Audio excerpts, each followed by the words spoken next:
Even when I'm facing down, I fight. Even when I don't know what is right, I'ma pick a side and I'ma take pride. I will decide my fate and I will never let them tell me who I am. If you... तो भाई लोग, स्वागत है आपका एक और नई video में, जिसमें मैं आपको ये चीज़ बताऊंगा कि आप M416 स्कारल और M762 यानी कि बैरल में कौन कौन सी ग्रिप्स यूज़ कर सकते हैं। तो भाई मेनली यहाँ पर 3 तरीके की ग्रिप्स आती है, एक हाफ ग्रिप, एक वर्टिकल फॉर ग्रिप और एक एंगल्ड फॉर ग्रिप। और भाई 2 और ग्रिप्स आती है लेकिन उसको कोई यूज़ नहीं करता, एक लाइट ग्रिप और एक लेज़र साइट। तो भाई मैं इन पांचों की बात करूँगा। मेनली मैं सिर्फ 3 ग्रिप्स की बात करूँगा, लेकिन जो 2 ग्रिप्स है लेज़र साइट और हमारी लाइट ग्रिप, उसकी भी मैं बात करूँगा इसमें कि आप कब कब उन्हें यूज़ कर सकते हैं। तो भाई जल्दी से वीडियो स्टार्ट करते हैं। और मैं यहाँ पर M4 में 6x ले रहा हूँ और स्कारल में 4x ले रहा हूँ और थोड़े से अटैचमेंट ले रहा हूँ। तो आप देख सकते हैं मैंने क्या क्या अटैचमेंट लिए।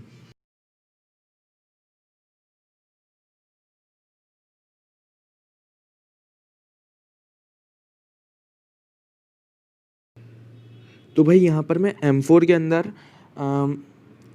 हाफ ग्रिप, कंपेंसेटर, स्टॉक और एक्सटेंडेड क्विक ड्रॉ मैग, और स्कारल में वर्टिकल फॉर ग्रिप, कंपेंसेटर और एक्सटेंडेड क्विक ड्रॉ।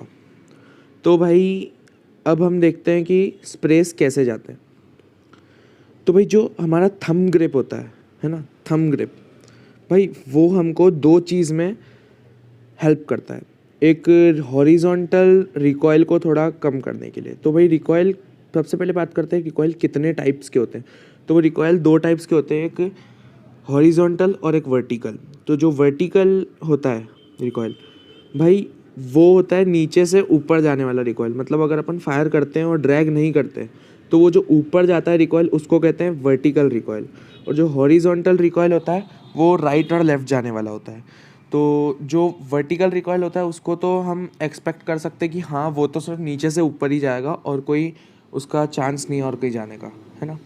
लेकिन जो हॉरिजॉन्टल रिकॉइल है ना, उसको हम एक्सपेक्ट नहीं कर सकते कि वो राइट जाएगा कि लेफ़्ट। वो कभी लेफ़्ट जाएगा, कभी राइट जाएगा, कभी ऊपर नीचे, मतलब थोड़ा इधर उधर होता रहता है वो। तो उसको हम एक्सपेक्ट नहीं कर सकते। तो रिकॉइल कंट्रोल करना तो दूर की बात है यार बहुत।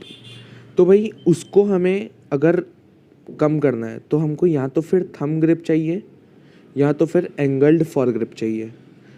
क्योंकि देखो जो वर्टिकल फॉर ग्रिप है भाई, वो सिर्फ नीचे से जो ऊपर रिकॉइल जाता है उसको कम करता है। हॉरिजॉन्टल रिकॉइल का उससे कोई लेना देना नहीं है। देखो नाम में ही पता पड़ रहा है हमको, वर्टिकल फॉर ग्रिप यानी कि वर्टिकल रिकॉइल को कम करने वाला। तो भाई यहाँ पर जो थंब ग्रिप है वो हमें 2 चीज़ के काम आता है।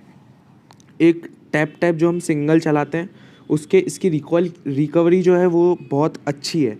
यानी कि जब हम एक टैप चलाते हैं तो थोड़ा सा ऊपर जाता है स्कोप और फिर हल्का सा वापस से नीचे आता है। तो जो हल्का सा वापस नीचे आता है ना, उसको कहते हैं रिकॉइल रिकवरी। तो भाई ये जो रिकॉइल रिकवरी है ये थंब ग्रिप से थोड़ी ज़्यादा बढ़ जाती है, तो हम टैप टैप थोड़ा अच्छा चला पाते हैं, है ना। तो अगर हमको हॉरिजॉन्टल रिकॉइल थोड़ा कम करना है, ठीक है, तो हम थंब ग्रिप या फिर एंगल्ड फॉर ग्रिप यूज़ करेंगे। और वर्टिकल रिकॉइल के लिए मेरी मानो तो वर्टिकल रिकॉइल के लिए थोड़ा सा जो आप स्कोप चला रहे हो, जैसे अभी मैं 3x चला रहा था, 3x को थोड़ी सेंसिटिविटी उसकी बढ़ा दो, तो उससे आपका वर्टिकल रिकॉइल कंट्रोल हो जाएगा आराम से, है ना। तो भाई ये हो गई M4 की बात। तो भाई M4 के अंदर हम थंब ग्रिप या फिर एंगल्ड फॉर ग्रिप यूज़ कर सकते हैं। तो भाई अब बात आती है स्कारल की। और स्कारल का जो हॉरिजॉन्टल रिकॉइल है वो हल्का सा ज़्यादा है एज़ कम्पेयर टू M4। तो उसके अंदर भी आप थंब ग्रिप या फिर एंगल्ड फॉर ग्रिप यूज़ कर सकते हो।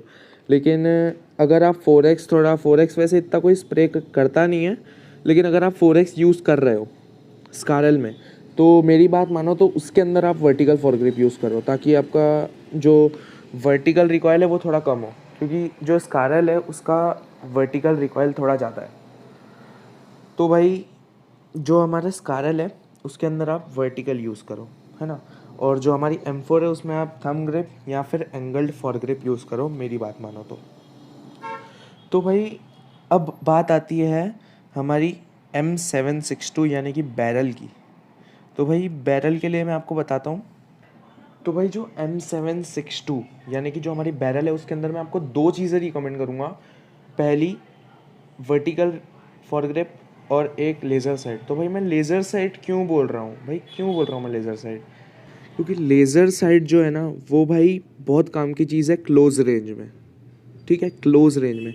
अगर आप कुछ ऐसा कॉम्बो यूज़ कर रहे हो M7 या फिर M7 के साथ DP या M7 के साथ M4, तो आप उसके अंदर लेज़र साइट यूज़ करो, मेरी मानो लेज़र साइट यूज़ करो, क्योंकि आप M7 को सिर्फ क्लोज रेंज में यूज़ करने वाले हो। मिड रेंज स्प्रेज आप नहीं करोगे M7 से, क्योंकि उसके लिए आपके पास M4 या फिर DP पड़ी है, ठीक है। और अगर आप कुछ इस तरीके का कॉम्बो यूज़ कर रहे हो जैसे M7 और M24 या फिर M7 Kar98 या फिर M7 और AWM, तो भाई उसके अंदर आप जो 3x है वो रखो या 6x रखो, उसको 3x एडजस्ट करो और वर्टिकल चलाओ, ठीक है। उससे आपका जो वर्टिकल रिकॉयल है वो कम हो जाएगा और आप स्प्रेज मिड रेंज कर सकते हो M762 से, है ना। अब बात आती है लाइट ग्रिप। लाइट ग्रिप का क्या करें? तो भाई ये जो लाइट ग्रिप है ना भाई, इसकी जो मैंने आपको बताया है रिकॉयल रिकवरी जो कि थंब ग्रिप में होती है, वो चीज़ इसमें होती है और ये बहुत ज़्यादा होता है इसमें, क्योंकि जो लाइट ग्रिप है वो आपको रिकॉयल में मतलब कुछ इतना ज़्यादा हेल्प नहीं करता है वर्टिकल या फिर हॉरिजॉन्टल रिकॉयल में। वो आपको सिर्फ इतनी सी चीज़ देता है कि वो रिकॉयल रिकवरी थोड़ी बढ़ा देता है। तो वो M7 का रिकॉयल बहुत ज़्यादा है तो उसकी रिकॉयल रिकवरी बहुत अच्छी कर देगा वो। तो आप लॉन्ग रेंज में उसको टैप टैप चला सकते हो अगर आपके पास लाइट ग्रिप पड़ा है तो, ठीक है। तो भाई आज की वीडियो में बस इतना ही, मिलते हैं अगली वीडियो में, ठीक है। तब तक के लिए बाय बाय।